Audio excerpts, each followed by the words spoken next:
This is an iHeart podcast. Guaranteed human. Okay, we're rolling. Hey, welcome back to the How to Podcast series. This podcast is generated by a human being. There you go. Not something that I've ever done on the show before, but I've heard this on other podcasts where they're actually calling out that their podcast is created by an actual, living, breathing, heart-beating human and not some AI sloppy stuff. So I'm like, well, I was listening to Jay Shetty's podcast at my night shift job overnights, and at the beginning of the podcast, at the very end, they have this little disclaimer, and I'm like, wait a minute, are we all doing this now? Because I haven't been doing this, and all of my shows are human-generated. I'm not using a one-click button, hey, go make me a podcast while I go sip coffee. I actually am doing this right now. I'm recording this as a human, talking to a human. So maybe this is where we need to go. I don't know. Anyway, but here's what it sounds like at the beginning of the podcast. This is actually Jay. This is at the beginning of the show. This is what he says. This is an iHeart podcast. Guaranteed human. So should podcasters add human-generated disclaimers like iHeartRadio is doing at this point? Jay Shetty's recent addition of human-generated disclaimers at the start and end of his podcast really stands out in the sea of AI clone voices, auto-generated episodes. There are some podcasts that are being created where there's no human involvement at all. Like it's completely generated by AI tools and not even verified or listened to before they go live by the companies, I guess, that make these podcasts, if you want to call them that. And what I love is that Jay's actually calling this out. It's really proactive. It's a signal that this is an authentic podcast created by a human. But is it necessary for independent podcasters like you and I to be calling out that our show is made by a human? I don't know. I'm putting this out as a question for the class as we all kind of wrestle with this. There are some current platform requirements for the other way where we actually have to disclose that our podcast or content was created by AI. There's a few examples of this at this point. No major platform requires human-generated labels, but AI disclosure is increasingly mandatory for synthetic content. They're calling it now synthetic content. So Apple Podcasts, prominent notice in audio metadata if AI generates material portion of the podcast, of the audio, cloned voices, fabricated dialogue, and it's trying to ban misleading AI fake news, which could create all kinds of havoc if it's putting out misinformation and all kinds of stuff, right? So that's interesting. Spotify has labels content as human AI assisted or fully AI generated and bans unconsented voice cloning, which is interesting. RSS.com disclose synthetic voices. They want to identify AI scripts read out loud and fabricated or audio mimicking real people. YouTube also has an AI disclosure rule, labels for realistic altered synthetic content, exempts tools like audio cleanup and things like that. That's fine. Or some music-based audio as well. And then iHeartRadio's guaranteed human campaign bans synthetic vocalists in music, pushes transparency for AI use, example as well. So in the EU, they have the EU AI Act, effective August 2026, and mandates that deep fake disclosures with steep fines, FTC targets, deceptive AI endorsements. No mandates, though, for identifying human content. So why is Jay Shetty leading with human-generated as a call-out at the beginning, at the end of his podcast? Why are they doing that on iHeartRadio? This is an iHeart podcast. Guaranteed human. It could just be that they're trying to set themselves apart from all of the other stuff out there and make it crystal clear that this is human-generated content. AI episodes have been flooding the directories lately, and his disclaimer kind of screams premium, trust building, humanity, connection, like authenticity. Like it's really kind of leaning that way. It's also helping to future-proof as the regulations tighten. Voluntary transparency positions him ahead of the curve, maybe, because a lot of people aren't doing this. And I think for me, my initial response was it helped build up some trust for me as a listener of a show. In voice-driven audio, when things are kind of vague, it's hard. It leads to skepticism, and you don't really know if you could trust the content. This kind of clarity for what Jay is doing and iHeart is doing, I think it helps to retain the superfans. So should you add a human disclaimer to your show? Well, yes, if you build premium personal brands based around who you are, your coaching, your storytelling. Yes, if your guests or celebrities are featured heavily, it protects against, is that AI, kind of doubts that people have. And you target discerning niches like business, health, spirituality, anything that sets you apart. You might want to have some kind of human disclaimer. It doesn't have to be like, as iHeartRadio is doing, so formal at the beginning and end, but something that identifies that this is human content. It might be an idea. You could skip all this if your content is production heavy. So AI effects are okay. No disclosures needed if you're going to use like Adobe Podcasts, which fixes your audio, right? Do we really need to know that? It's kind of like the equivalent of, on this song in the 1980s, we used electronic drums instead of acoustic drums, right? Do we have to tell people we used electronic drums, or can we just put the song out?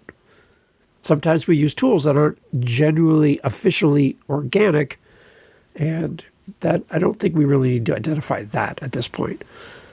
You could skip all this too if you have short form like news or something that's human generated. That way it's pretty obvious. Or indie hobby. I think it's kind of overkill for smaller podcasts with a small audience. Do they really need to know?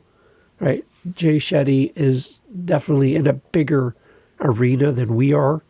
And iHeartRadio is also a big platform.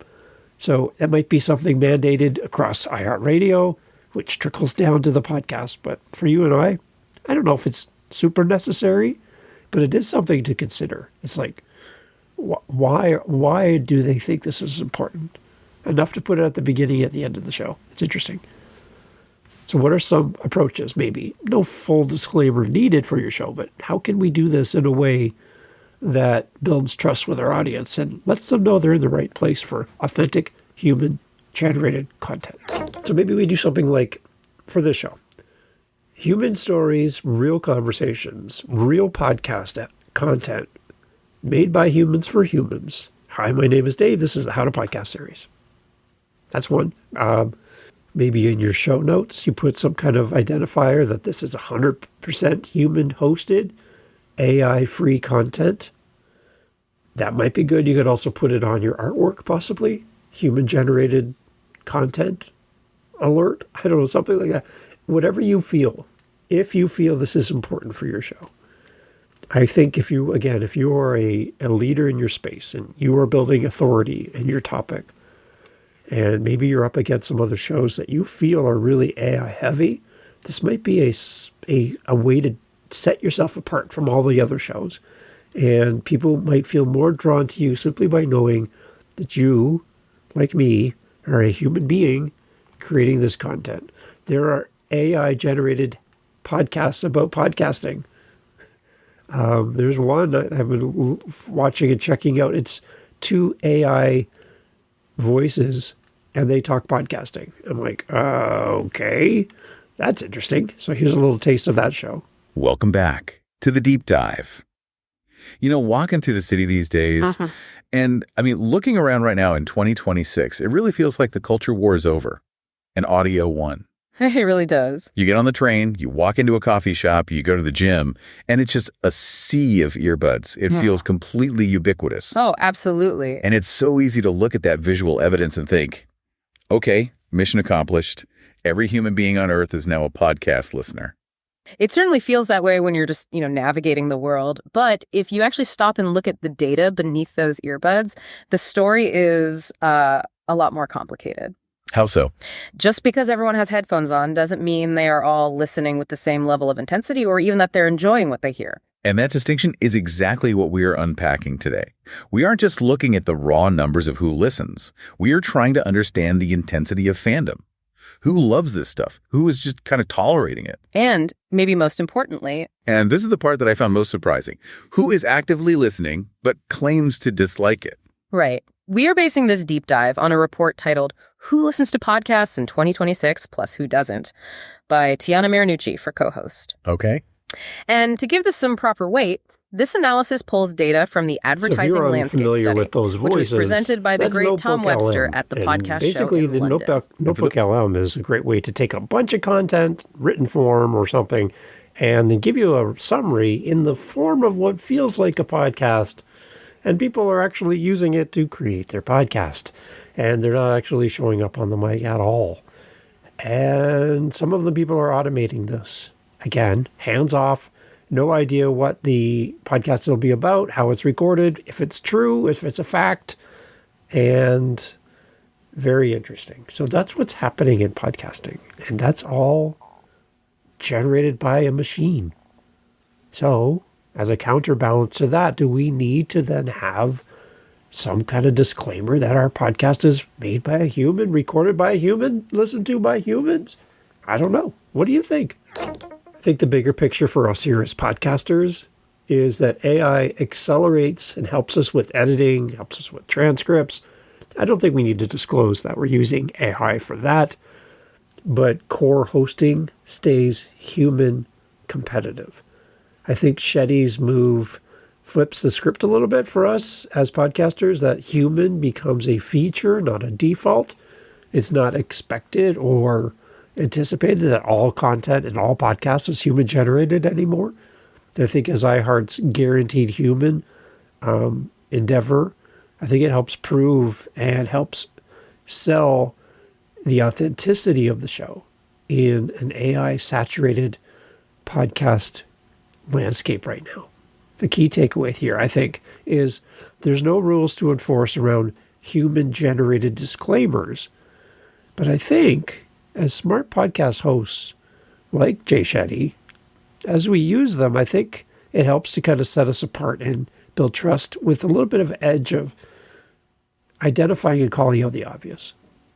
Tag your humanity lightly in your intros, your notes. Let AI tools stay invisible helpers in your show, but don't give the keys of your show to an AI bot or an AI prompt to be your creative edge for your show. At the end of the day, I can write the same prompt that you do and get basically the same kind of response that you get. And in that cancels you out. I don't need your show. What I need is you. I'm a musician, and there's a YouTube channel that has some AI generated music. And it is like the best of all of the elements of music I love mixed together into a song. And there's a song I'm going to put in the show notes for you to go listen to. I love 80s music, hair band stuff. That's what I play. That's the kind of music I like to play and what I like to listen to. So I came across this song and I'm loving it. And I've talked about it before that, yeah, it's a great piece of music, but I will never be able to meet this band in person. I will never have tickets to one of their shows. I'll never get their autograph. I'll never have any interaction with them. I feel no allegiance to them because they're just a computer program of a bunch of stuff mashed together, and it's not real. But it's really good. I do love it. It sounds amazing. So as much as I want to hate AI-generated stuff, there's some great stuff being created. It's just, it's not made by a person. And if I have a choice between celebrating and supporting a person or a prompt, I'm going to go with a person. Persons over prompts. There you go. I got a new shirt to come up with. I when I meet podcasters who rely heavily on AI-generated content, like you haven't had a thought in the last 5 years, I'm like, is it you or is it AI in this moment? And I want you. I don't want your AI bot. I don't want your AI whatever working for me. I want you. So yes, use AI. Go and check out, do research. Have it as an invisible helper for you. But don't let it be you. Please. I need you to be you if you want me to love your show. So if you've been leaning too much towards AI, I'm bringing you back from the edge. And if you really want to have that human-generated logo or label or disclaimer on your podcast, then you better show up. And I'm looking to see where we go from here. Maybe we do need to label our podcast as human-generated. I don't know. Something to think about. Let me know your thoughts. howtopodcast.ca. So here at the How to Podcast series, we love to hear from you. You might think that we get a lot of feedback. Man, we don't. We don't get a lot because people just feel like, why bother? Like, why? Does Dave really care what I have to say? And I do. I actually do really care what you have to say. I love your input. I love hearing from you. And we've started a survey for our listening audience, which includes you right here, right now. And I'd love, love, love for you to head over to howtopodcast.ca. And you'll see our survey right there on our website. And take a few minutes, come through, answer the thoughtful questions we're asking of you to make the show better. Not just for you, but for everyone. Your feedback is really going to help shape the show. And I selfishly just want to hear from you. So if you're thinking, Dave probably already knows what I think, I don't. I really don't. I'm not good at reading minds. My wife will confirm that completely. So I don't really know what you think of the show. I don't know if you like it, if you like how long the show is, how long the episodes are, that Dave's doing 365 episodes in a year. Oh my gosh. Like, I would love to hear from you and get your thoughts on this very show right here. So head over to howtopodcast.ca. Click on our survey link. It's also in the show notes for every episode, in the most recent episodes, and I'd love to hear from you. So, as a listener of this here very show, your feedback can make this show so much better. So much better. And I'm not drowning in emails and voice messages and speak pipes and buy me a coffees right now. So, I'm putting the ask out to you right now, as a listener of the show, and you're still here, that you take a moment, head over to our website, click the link in the show notes for any episode, and go to our survey and let us know your thoughts about this show, how it could be better, and what you love, and what you're like, Dave, can you stop doing this? That would be really helpful. Thanks for being here and being part of the How to Podcast family. See you over at howtopodcast.ca. Talk soon. Thanks for being here. Bye. You're still here. Great. So this, again, this is not an AI Dave. This is Dave. This is me. I'm actually recording this in real life. I have a cold cup of coffee in front of me. I need to go refill. And again, if you want to help me refill my cup, buy me a coffee is on my website, by the way. So here's the comment that came to me recently when I was working with a podcaster. The question was, how do I get more people to respond to my calls to action? My thing at the end of the show that I want people to do as a result of listening to the episode. How do I get people to engage? Like I have my speak pipe, I have my buy me a coffee, I have my send me a message, I have my whatever set up for people, but they just don't do it. And so part of it was, for this particular podcaster, was it was pretty random. Like it was here and there, hit and miss, not consistent. This call to action, this ask of your audience. So I asked them just to do it more often on a regular basis. And instead of like being so random and having multiple different calls to action, it's hard to measure, right? What's working and what's not. So I asked them to have just one for a period of time. So whether that's 4 episodes, which is like a month, or 8 episodes, 2 months, something like that. but have the same consistent call to action, because repetition builds over time, and there's numbers like you have to see or hear something 7 times before you react. There's all these stats and stuff. But having something that's repeatable, anticipated by your audience, because it's not different every week, might be a key for you. Your audience might be the opposite, where they like the variety. I don't know. You have to play with this a little bit. But if you want a Buy Me a Coffee donation, then have a Buy Me a Coffee call to action at the end of the show and leave it at that. Don't have 3 other calls to action, because now you're muddying the water and we don't really know how to measure the results of this. So pick one, stick with it for a period of time, and then measure it. Did I get a response? Did I get a DM? Did I get a voice message on SpeakPipe? Did I get a Buy Me a Coffee? Did someone leave me an email? Did somebody fill out my survey? We have a survey for this podcast in show notes. Whatever it is, put it out there on a regular basis and see the results. The results from my survey? 5 people over 50 episodes have responded. Not a great response for the amount of people who listen to the show, but only a tiny percentage of people will ever respond to anything that you ask them to do. So don't get down on yourself for low response levels for a call to action. If the call to action brings value to the person reacting, they're more likely to react. If the call to action is an ego stroke for you, where it's just going to build up your ego, make you feel warm and fuzzy inside, and there's no value to the person doing the call to action, you're not going to get a great return on your request. So do something that values the audience, that benefits them, and you're more likely to get a response than if it's only focused on giving value to you. That's one thing to consider. If you need help with your show and you're like, I got questions for Dave, you can always reach me, howtopodcast.ca on my website. There's my calendar link. I love having time with people like you. And anytime I can talk to a listener is my happiest moment of my life. So make me happy and reach out through my calendar link. I'd love to talk to you. Thanks for being here. Take care. Keep podcasting. This is an iHeart podcast. Guaranteed human.